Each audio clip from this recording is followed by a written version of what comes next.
humans are very lucky that we're like apex predators, right? Because imagine if there was like flying sharks, but we still had to go to work. But it'd be like what you just said, like 1 in a million chances Ice Cube hits your head and you ghost like Swayze. But imagine if we weren't the top of the food chain, if there was another, and then we would still have to go to work and pay taxes. But every once in a while, there'd be like a flying shark and you'd be like, oh shit, like, you know. But it'd be the most normal thing in the world because we just accept our place in the... I think this is how it was, right? When we were in jungle. Like, this is how it used to work. Like, I mean, way back, like prehistoric era, Yeah. But like, you know, saber-toothed tigers. And, Yeah, when men went out for hunting, there was a chance they might not come back. Exactly. You know? That's work. That's life. I think, but not our species specifically, you know, Homo sapiens. Like a pretty, very...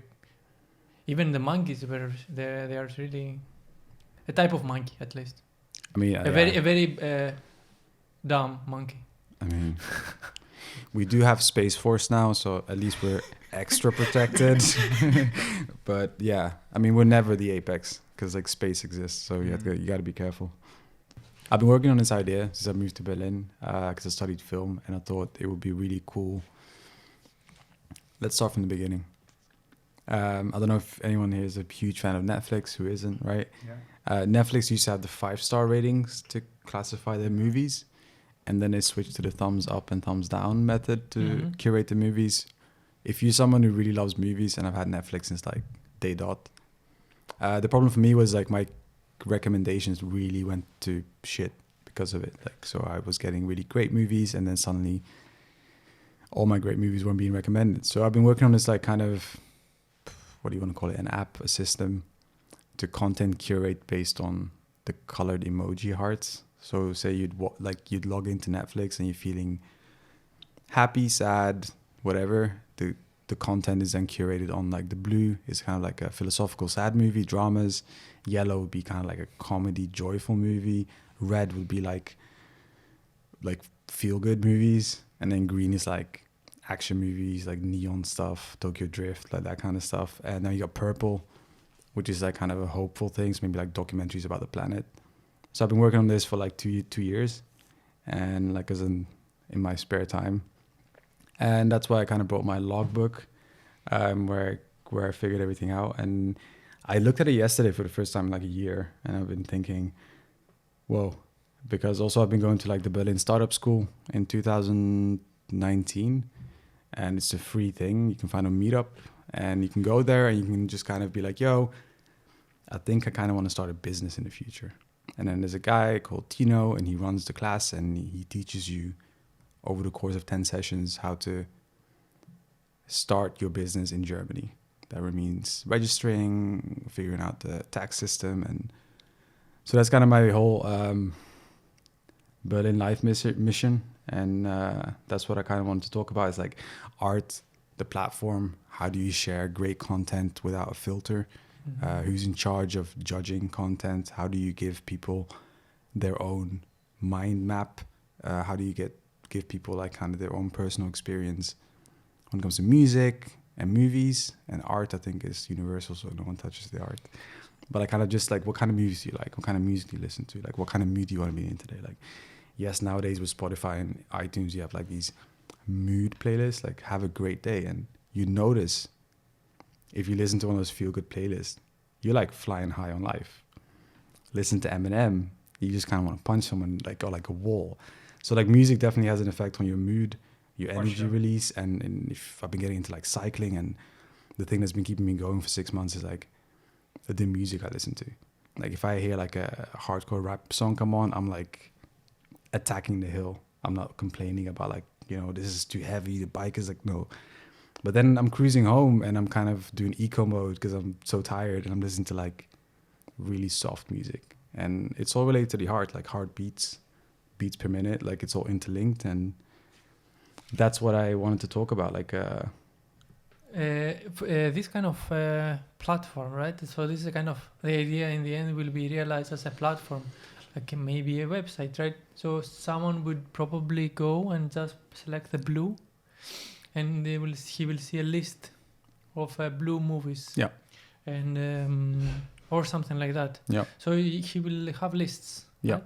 correct. So yeah, I mean, look, Spotify list is actually the key success Of Spotify. of Spotify, right? True. Yeah. And it's curated by humans, I think.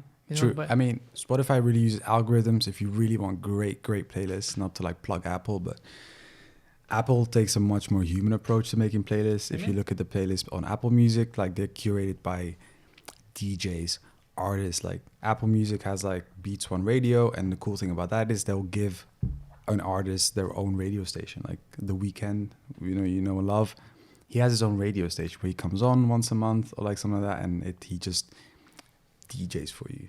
And they're all offline available, but like it's straight from the source. Yes, Spotify is also awesome, but they do more like an algorithm thing, and on Apple you see the human behind it, and the DJs are much better. But I think, how do you show someone your taste from like because everyone loves to say like, yo, this is my favorite thing ever, and when people talk about their favorite thing, they're just like 100% like beaming at you, right? They're just like going nuts, and they're like, yo, this is like, I love this because of X, Y, Z. I'm taking a year off right now. I met this really cool woman who studies digital humanities, and she's... Digital humanity, what does that mean? So take anthropology, history, all the sociology, all the old school philosophies, and try to imagine a world with ethical AI. Because how do you, like iRobot, Will Smith, the 3 laws, like, robots should not kill, like, how do you give morality to a robot? Like, how do you make sure, like, a self-driving car, this is a perfect example. A self-driving car drives down a road. There's a grandmother and a baby crib, and the car cannot mathematically brake in time. It has to choose one or the other. How do you give that AI, what do you make the AI do? Do you make the AI choose for the kid, or do you make the AI choose for an older person? And is that even ethical to give the robot that choice? And she's working with this kind of stuff, and she gives... It's like that trolley problem, right? Trolley problem? Yeah, this is... related? Yeah, this is very much that, actually. It's a great professor of law, he was talking about it. It's like you have to make a decision. Either you kill 5 people or 1 person by putting a liver or something like that. So like, how do you do the least harm? And she's working on this, and she's an awesome person, and she was living in Germany, in Berlin, and I found her through the Free Your Stuff Berlin Facebook group, which is awesome. I was looking for some philosophy books, and one thing led to another, and her husband was also giving away books, and I just got a bunch of philosophy books from them, and I started talking to her about, like, she moved to Switzerland at the university there, doing some groundbreaking research. But since then, I've been speaking to her about, like, this whole, like, pay it forward mentality, like, where if you've experienced a great thing, if you learned something cool about it, how do you give it back in a kind way? And because she's working with digital humanities and AI, I was like, can I, like, pitch my idea to you? And she loved it, but she told me to take a break from it, because also this is a whole Nietzsche color coding thing where, like, you can go super mad from this theory, so you got to kind of take it in bite-sized chunks. And I'm definitely... But I mean, creating, like, playlist is a kind of, it's an art. I mean, it's right? definitely... So, because you're creating basically a show for 3, 4, 5, if it's movies, maybe like 24 hours. So, like, if it's music, it's easier. Like, you can create, like, very cool playlists you can listen to, and you can spend the whole night, right? Listen to this kind of Are you trying to build your own playlist? You must be having I've funny story. I've been making playlists. Like, Apple Music launched in 2015, and they took one of my favorite DJs from BBC Radio 1, Zane Lowe, and he moved to Apple Music. So as soon as he started working there, I started listening to Apple Music, like, pretty religiously. I started making playlists since 2016, and when I moved to Berlin, so I had like 2 or 3 years worth of playlists, and because I changed the region, like, everything got wiped because of content lock. Switched to Spotify, restarted my library, and now I'm back in Apple Music. So yeah, I think it's very healthy to sit in your room, kind of be like, oh, this song is great, and then this song is great, and then tomorrow morning I'm going to jog, and then it's going to be like boom, boom, boom, boom, boom.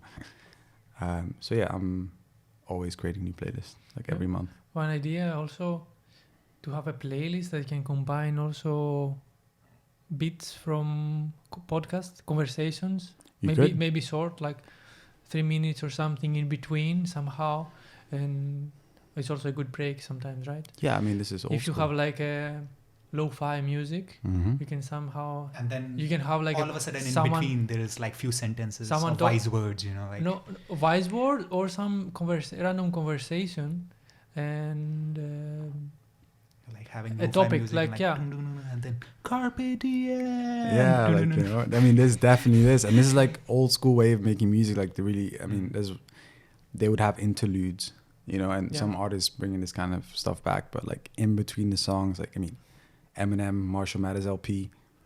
If you want to talk about like text and music, in between the songs, it's just like conversation between him and his manager, but it's like fictionalized, and it's, yeah, you could do this with playlists. Yeah, but it can be even also like a daily thing, right? It's like something also that doesn't make any sense. You can hear something like 30 minute section of songs, and then you can hear someone saying how to do the best bechamel or this kind of sauce. You put this, and then maybe with the background music, and then you continue then to the rest of the show or something like that. And imagine that, because you know, when you, this is what I think in terms of how you do introduce this in your life, your everyday. I don't want to hear a lot of YouTube's videos or podcasts that they say to me, hey, stop what you're doing, listen to me. Most of the podcasts you can listen passively, you know, that's the thing. Not about all, podcasts. not all. Many of them, for example, they want to say history facts or something like that, or this happened, and they say, hey, look at me, listen to me. They have these points, and then, or what they say is, I don't know, they can tire you also. So, and sometimes you just want, just to have fun, but you don't want to be alone. Background. Yeah. Mm-hmm. So it's like you're still doing your shit, but you're hanging out with these three people who are you're having a podcast or like whatever. Yeah, So. that familiar feeling. It's comfortable. You just, you're cruising. You're cleaning your room or whatever, and Nice. I think this is the whole vibe. And I don't want to hear like a few years ago, I think maybe I saw this meme of like how does a person feels when they're watching a podcast. It's like, and the meme was like there is a poster of like a person talking, and then you're just standing next to it, and you feel like you're part of the conversation, but you're not. Yeah. And which is a good feeling in a way, So, I mean, it's a conversation, like, it's like listening to good friends. If you like, I love podcasts, and I got into them pretty young, but when you really get used to a podcast, you know all the people in it, and it's like when it's a new week, you press play, and it feels like they are your friends again. Yeah. Like it's cool. Thank you for watching and listening. Thank you for having us, Miltos. Thank you. It was great having you. Thank you. It's been awesome being here.